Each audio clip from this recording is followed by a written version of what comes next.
शांतनु जी, मैं आपके पास आऊंगा, लेकिन उससे पहले मैं दो बयान यहां पर सुनाना चाहता हूं, ममता बनर्जी का और अधीर रंजन चौधरी का। क्या कह रहे हैं एक बार सुन लीजिए।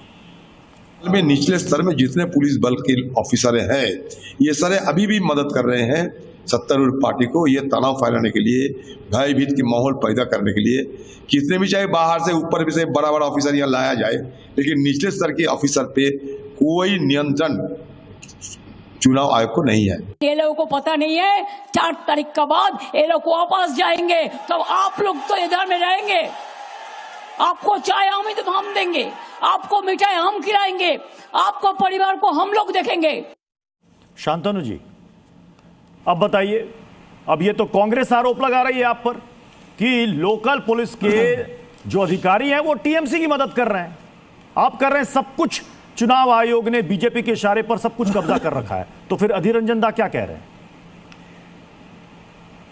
मेहरबानी करके मेरे को बोलने दीजिएगा। 4 पॉइंट मेरे को बोलना है। पहले बात, ये गणेश कुमार जी के लिए जो रो रहे थे बीजेपी वाला रिप्रेजेंटेटिव, उनको ये याद रखना चाहिए 1952 में पहली बार पार्लियामेंट इलेक्शन हुआ था इस देश में। तब से लेकर आजकल आज तक शायद गणेश कुमार ही पहली इलेक्शन कमीशन की चीफ है जिसके खिलाफ 192 पार्लियामेंट्री एंड इम्पीचमेंट का नोटिस दिया है। शर्म आना चाहिए। इस गणेश कुमार को कौन बैठा है वहाँ पर? 2023 में इलेक्शन कमीशन गठन करने का जो बिल है उसको चेंज करके सुप्रीम कोर्ट का चीफ जस्टिस को हटा के नरेंद्र मोदी और अमित शाह बैठाया गणेश कुमार को।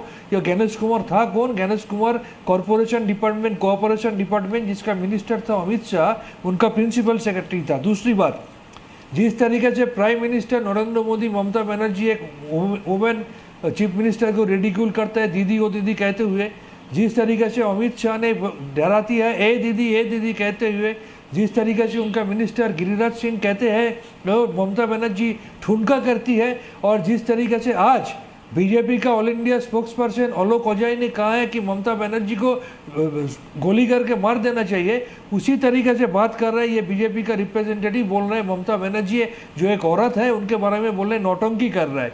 इसका मुंहतोड़ जवाब बंगाल का आम आदमी माँ बहनों दे देंगे।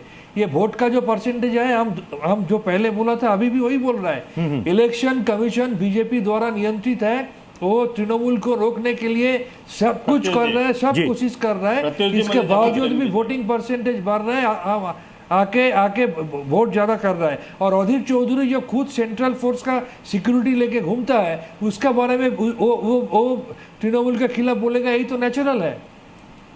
एक मिनट प्रत्युष जी, मैं जवाब दे सकता हूँ? के शर्मा जी, देखिए, मैं शांतनु सेन की तरह एक स्तरहीन शब्दों का प्रयोग तो यहाँ नहीं करूँगा।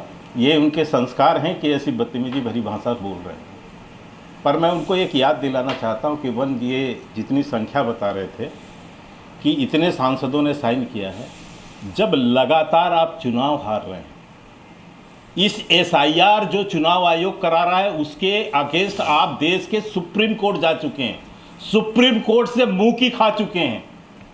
इसके बावजूद जब आपको कुछ नहीं दिखा और आपको लग रहा है कि आप पूरी तरह चुनाव भी हार रहे हैं, तब आपने ये महाभियोग 197 लोगों ने साइन करके और पहले से एक बहाना तैयार करने की कोशिश की। मुझे कांग्रेस की हिस्ट्री बताने की जरूरत नहीं है।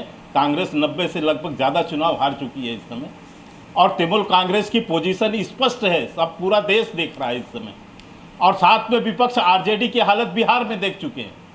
तो इसलिए ये बौखलाए हुए हैं, इनको कुछ नहीं समझ में आ रहा है। SIR का विरोध करते करते ये सुप्रीम कोर्ट गए, सुप्रीम कोर्ट ने ही अपने द्वारा अपने अंडरटेकिंग में SIR करवाया,